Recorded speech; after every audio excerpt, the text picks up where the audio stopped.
तो दोस्तों, आज की हमारी कहानी है अर्जुन और चिड़िया की आंख कहानी। तो दोस्तों, चलिए शुरू करते हैं। बात उस समय की है जब कौरवों और पांडवों के गुरु द्रोणाचार्य थे, जो सभी राजकुमारों को शिक्षा देते थे। एक दिन गुरु द्रोणाचार्य ने अपने सभी शिष्यों का परीक्षा लेने का मन बनाया और इसके लिए सभी पांडवों और कौरवों को अपने पास बुलाया और कहा कि कल आप सभी की मैं परीक्षा लूंगा और देखूंगा कि अब तक कौन क्या सीखा। इसके लिए सभी कल सुबह तैयार रहे। तो सभी ने आज्ञापूर्वक गुरु की आज्ञा मान ली। अगले दिन सुबह होने सभी राजकुमार गुरु द्रोणाचार्य के साथ बगीचे में एकत्रित हुए। तो गुरु द्रोणाचार्य ने एक पेड़ की डाल पर मिट्टी की बनी एक चिड़िया रख दिया और फिर गुरु द्रोणाचार्य ने इशारा करते हुए कहा कि अब आप सभी राजकुमारों को एक एक करके इस चिड़िया की आँख में निशाना लगाना है और जो भी राजकुमार निशाना लगाने में सफल होगा उसे विजयी घोषित किया जाएगा।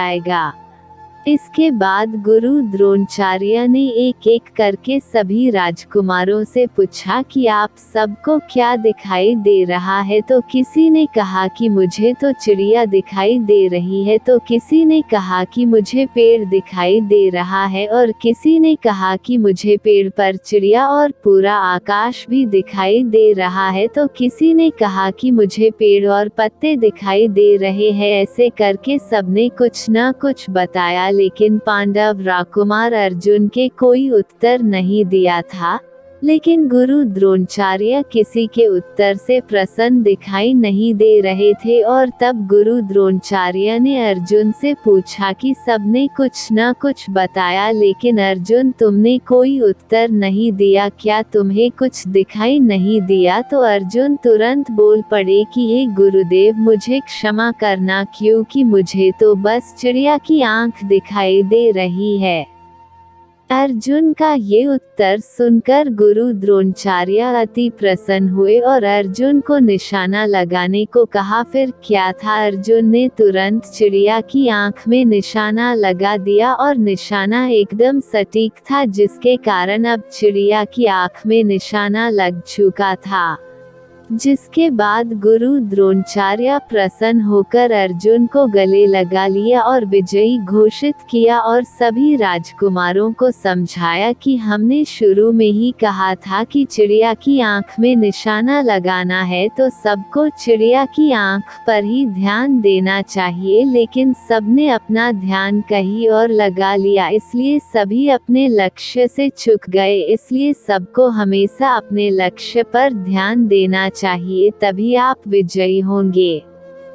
कहानी से शिक्षा। तो देखा आपने किस प्रकार सभी राजकुमारों ने अपना ध्यान कहाँ लगा दिया, जिसके चलते वे अपने बताए गए लक्ष्य को भी ना पा सके। ऐसा हम सबके साथ होता है कि हम जानते हैं कि हमें क्या करना है या हमें अपनी जीवन में क्या हासिल करना है, लेकिन अपना ध्यान कभी भी अपने लक्ष्य पर केंद्रित नहीं कर पाते हैं, जिसके कारण हम अपने लक्ष्य को जानते हुए भी अक्सर भूल जाते हैं।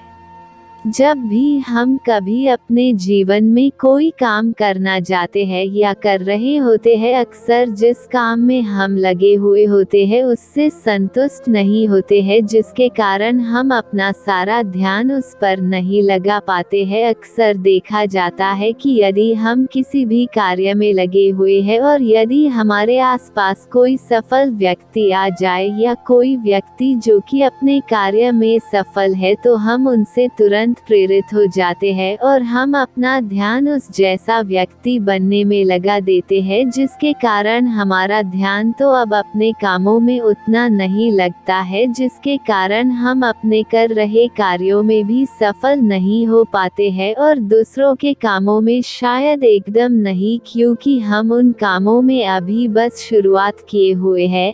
इसलिए सबसे पहले हमें अपने जीवन में एक लक्ष्य निर्धारित करना चाहिए कि हमें करना क्या है। फिर यदि हमारा लक्ष्य हमने निर्धारित कर लिया है, हमें अपना सारा ध्यान उस पर ही लगाना चाहिए, तभी हम अपने लक्ष्य को पा सकते हैं।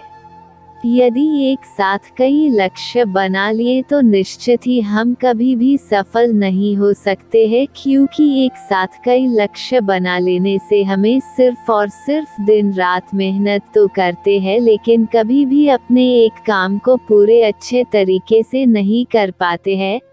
तो यदि हमें अपने जीवन के लक्ष्य को पाना है तो सबसे अपना ध्यान उस लक्ष्य के प्रति एकाग्रता बनाना बहुत जरूरी होता है। यदि हमने अपना ध्यान उस कार्य पर फोकस कर लिए तो निश्चित हम अपने लक्ष्य में सफल होंगे। तो दोस्तों, यह कहानी आप लोगों को कैसी लगी कमेंट करके हमें जरूर बताएं। प्लीज़ अच्छी लगी कहानी तो वीडियो को लाइक जरूर कर देना और चैनल को सब्सक्राइब जरूर करें। ये सी हिंदी कहानी इस चैनल पर हर रोज आप लोगों को सुनने को मिलेगी। तो दोस्तों, thank you for watching. I love your friends.